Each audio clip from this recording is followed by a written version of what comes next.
These are the dark corners of the human mind. This is Dark Corners.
Mr. Crossberg?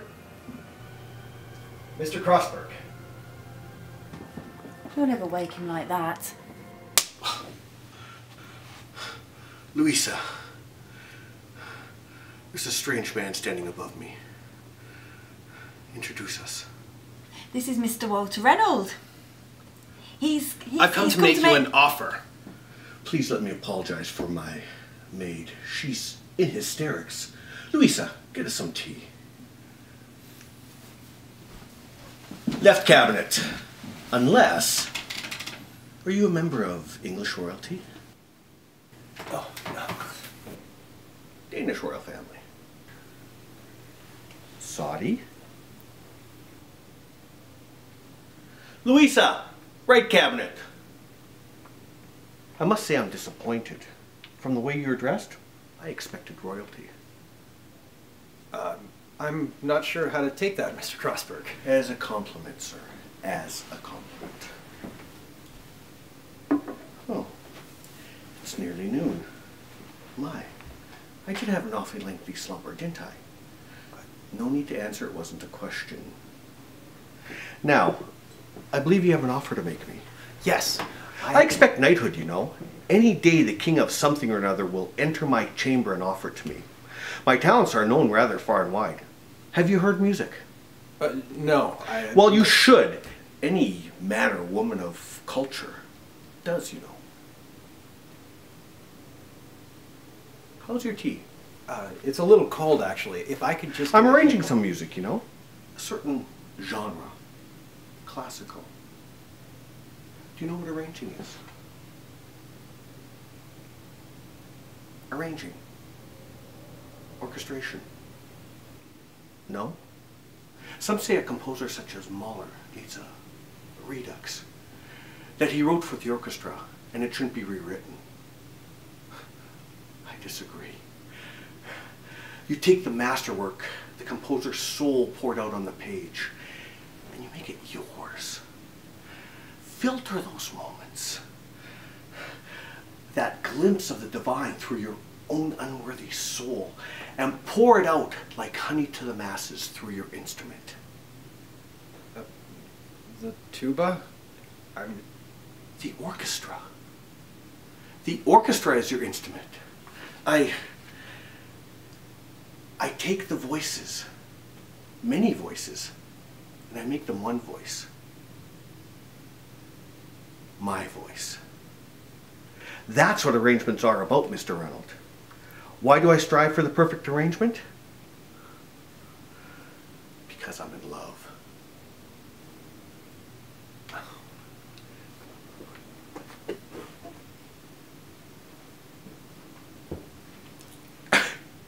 Jesus, that is cold. Louisa! Mr. Crossberg? Why is my tea cold? Tradition states that tea should be served hot. It's a well-known fact that tea should not be served cold. Except if it's iced tea. That is the only except that's acceptable. Now, why is my tea cold? The kettle is in the left cabinet. You said don't use anything in the left cabinet unless the royals arrive. Ah, I understand. That chair. It's out of place. Did you move it? No, It's quite all right. You should be truthful with me. No, it's not that. It's just that I just You don't got here- recall? Yes. I don't recall. Interesting. I shall retrieve the measuring tape.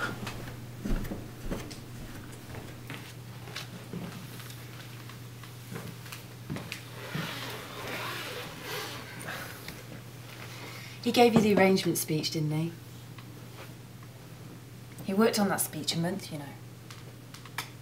Getting every word just right. He started with the word "the." He went through 12 drafts just before he arrived at one he was happy with. I'm sorry you had to go through it. Measuring tape was in the left cabinet, but the measuring stick will do. Now.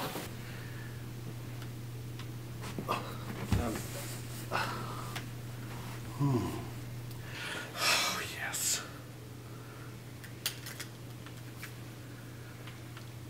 Oh, my. Yeah. It's off 3 degrees to the northwest. Seems like I just caught it just in time.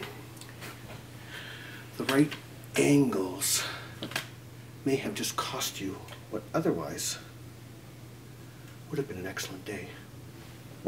Now, sit still whilst I adjust you.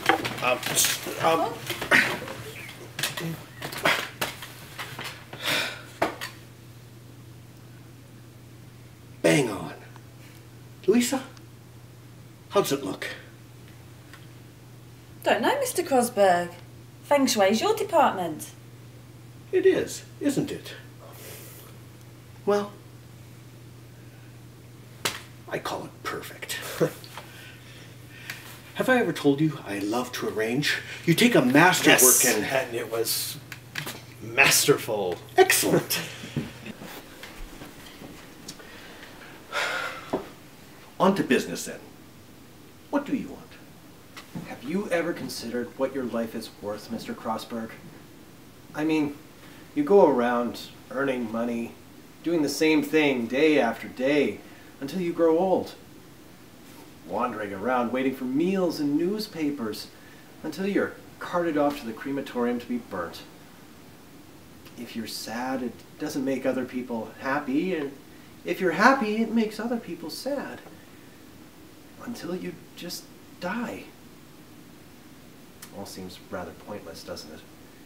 But at Purvis and Wade Life Insurance, we can ensure that your death won't be for nothing. That after you die, you can make life just that much better for your friends, loved ones, or fond acquaintances.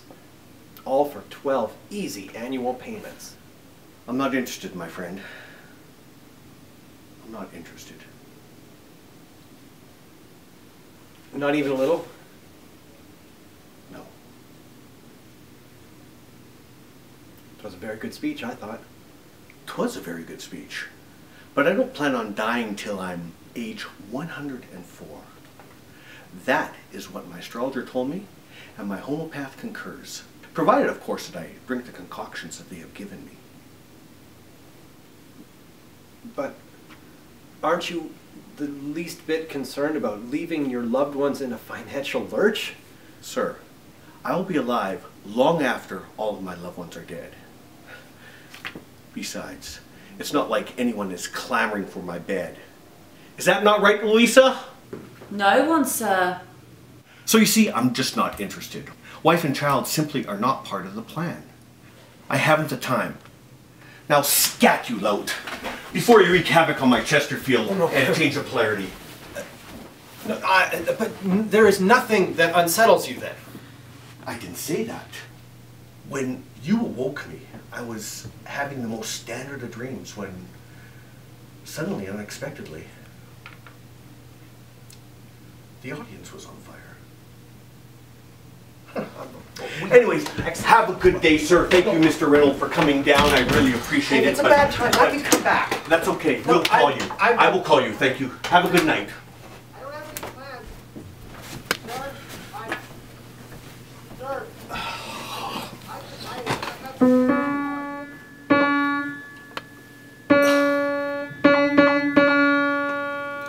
Needs a bit of tuning. I have time before the concert tonight.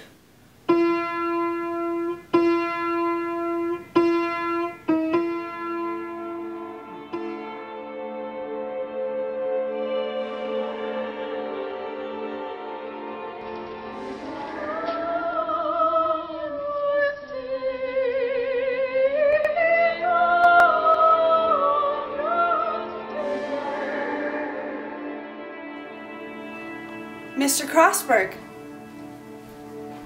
You'll never wake him like that. Louisa? There's a strange woman standing above me. Introduce us. This is Miss Elizabeth, something. She's here for Our your... weekly tea time. Have you forgotten again, Mr. Crossberg? Impossible. My recall is flawless. You are Elizabeth. Yes, I am. That's very good. You remembered this time. Yes, yes. Sit if you must. Try not to disturb the furniture. Of course. You do love your feng shui. Yes, I do. Yes. Oh, my, yes. A cup of chamomile. Thank you, Louisa.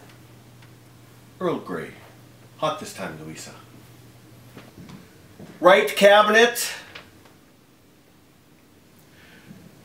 So, I suppose you want me to tell you about my day. No, not if you don't want to. I've just come back from a tour of the colonies, and there are a Well, number... I had the dickens of a dream last night. 6 in the evening. Are you here late? No. I was waiting on the stoop for 3 hours. Luckily, I brought a book. Have you read about Darwin? Now, about my dream. Extraordinary. All my teeth had fallen out. We're out of tea, sir. What? Yes. I gave it to that door-to-door salesman. I hope you're not thirsty, my darling. It was rather hot on the stoop outside. I thought you kept some in the left cabinet, Mr. Crossberg. No, that is not for you. Oh. I'll get you both some broth. Shall I? Broth? It's all we have. Well, all right then. But use teacups if you would, please. Now, what was I saying? You were telling me about your... I was telling you about my dream. Thank you, Elizabeth. So, my teeth, they were falling about, and as you can imagine, this was giving the percussion section much of a difficult time. I have rather large and loud-sounding teeth, you see. They, the percussion section, not my teeth, were looking at me glaringly until suddenly I felt a draft in places where men should feel drafty. I looked down and I noticed I wasn't wearing my specialty tailored conductor's trousers, nor in fact was I wearing trousers at all. In fact, my entire conductor's attire must have taken the night off. I was stark bloody nude. Naked. Yes, nude as stark blood. Now, the entire percussion section, and in fact the entire orchestra, they were pointing and laughing. I tried to cover myself up using my conductor stick, baton, but it simply wasn't enough to hide the shame of it all. I grabbed the score and I put it in front of my front bottom, but I had used the flimsiest of rice paper to write the arrangement on. They could see right through it. I quickly grabbed a cello and I hid behind it, much to the chagrin of the lead cellist. As I beat a hasty retreat off the stage, I felt a warming on my rear bottom.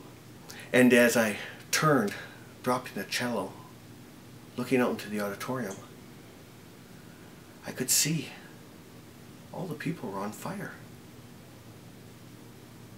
All of them, burning up to a crisp.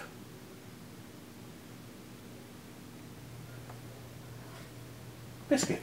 Please. Your broth.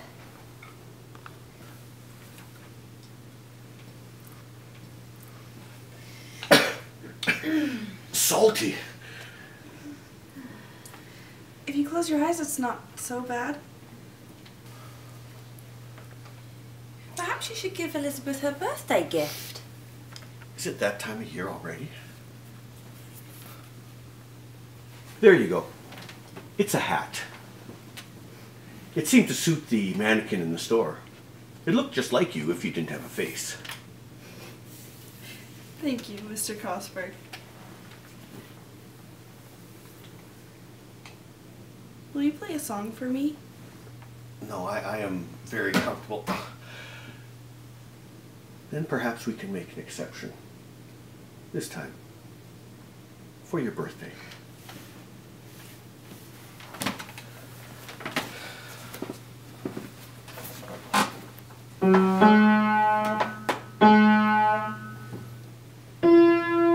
Louisa, what have you done to my piano? It's fallen flat again today. I haven't touched your piano, Mr. Crossberg. Don't you turn my house into a chamber of lies. I had tuned it just yesterday. Are you sure? Well, there's only one conclusion. The piano is bewitched. I need to...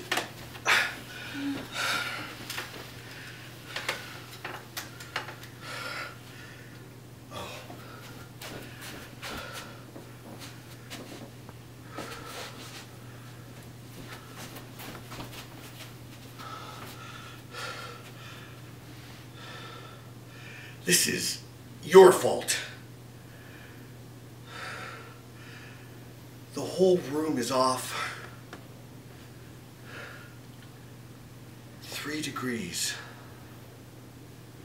of negative energy that is flowing and flowing right to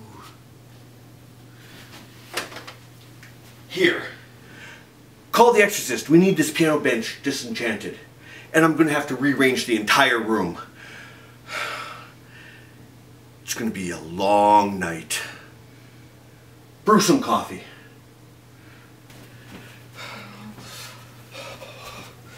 Perhaps you should depart. Until next week.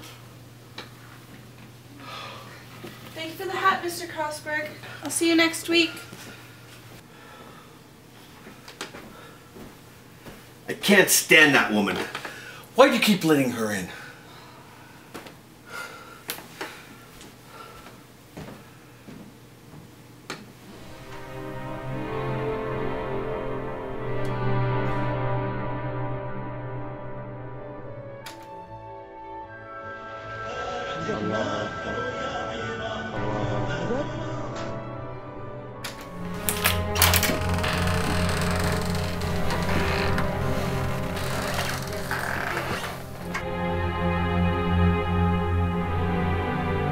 Mr. Crossberg.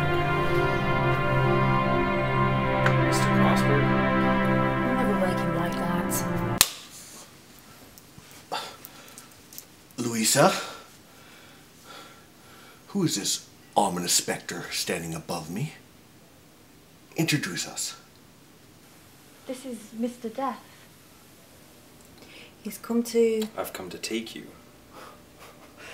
I'm flattered, but I'm afraid I don't swing that way, old bones. No, not that. Well, what then?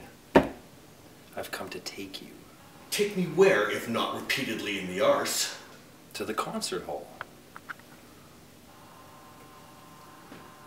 9 p.m.?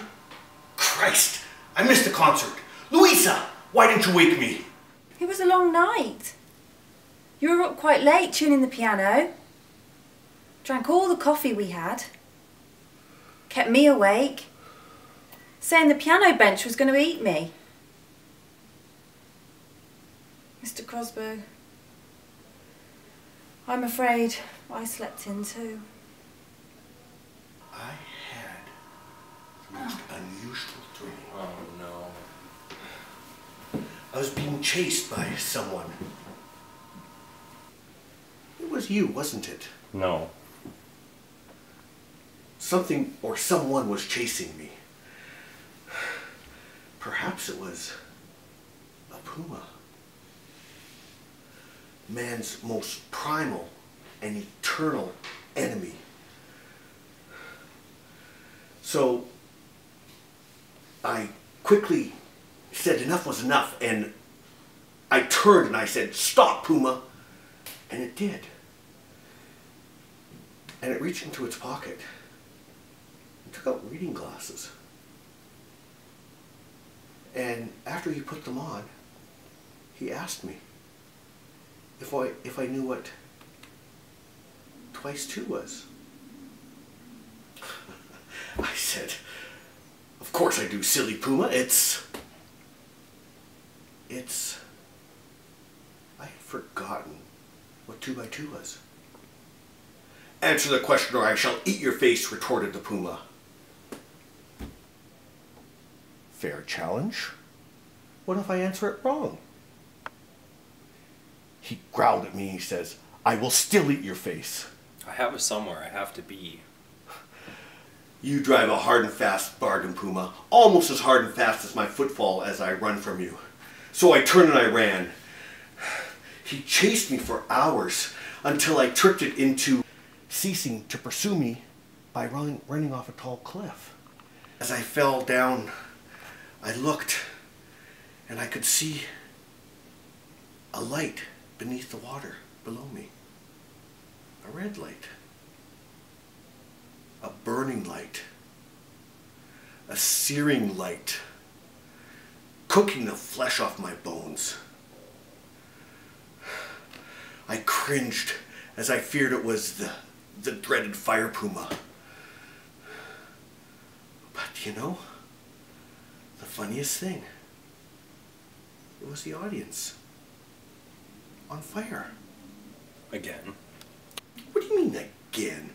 I had only had this dream before I was rudely awakened by a slap on a face. The audience on fire. You were late to the concert. Your fans waited to hear what you had created, your arrangement. But you were late. And as the vegetables started to fly, a stray head of cabbage impacted the head of the lead flautist, who fell, knocking over the lime. And as the theater burned to the ground, do you know who got beeped? Me, bloody selfish man. Come with me, Mr. Crossberg. I'm taking you back to the concert hall, where you were supposed to be. I'm not going anywhere. I plan on living to 104. My astrologer told me, and my homeopath concurs. As long as I continue to drink the concoctions they have given me. I have done that, have I not? You don't seriously believe that. I most certainly do. The arrangement for this room shouldn't even allow you to enter. You honestly believe... Stop, Puma! That the arrangement of your furniture would prevent me from entering your abode? Yes. Well, you ought to know that your room is off by 3 degrees. What? 3 degrees. What? Your compass only points towards magnetic north, not true north. Shit. Also, your room is facing east. All that negative energy directed where? To me. That's where. That's what caused my piano to go flat. I should have set my alarm. Do you know how hard it is to have a dinner party with all that negative element flowing in from across the street? Very.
Good evening and welcome to Behind the Shadow Mask with Thomas K. Mallard.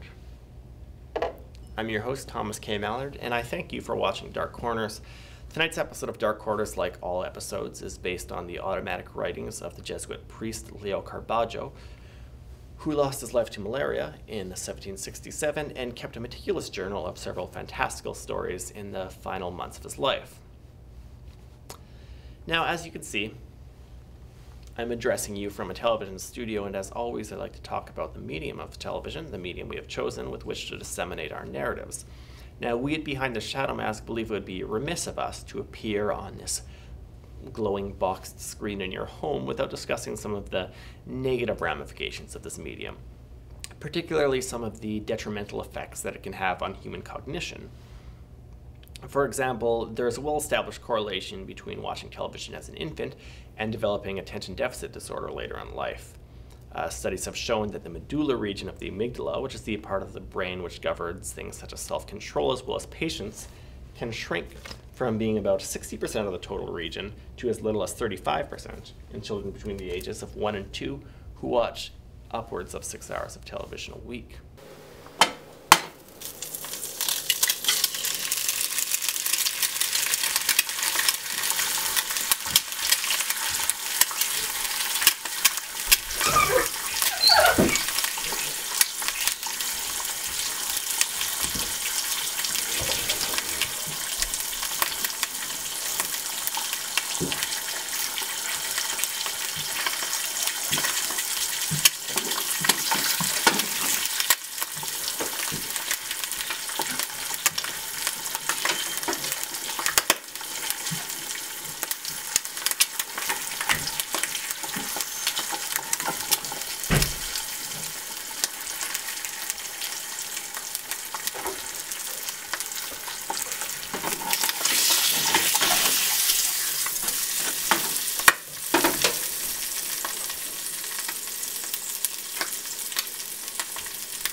We'll return with more episodes of Behind the Shadow Mask with Thomas K. Mallard.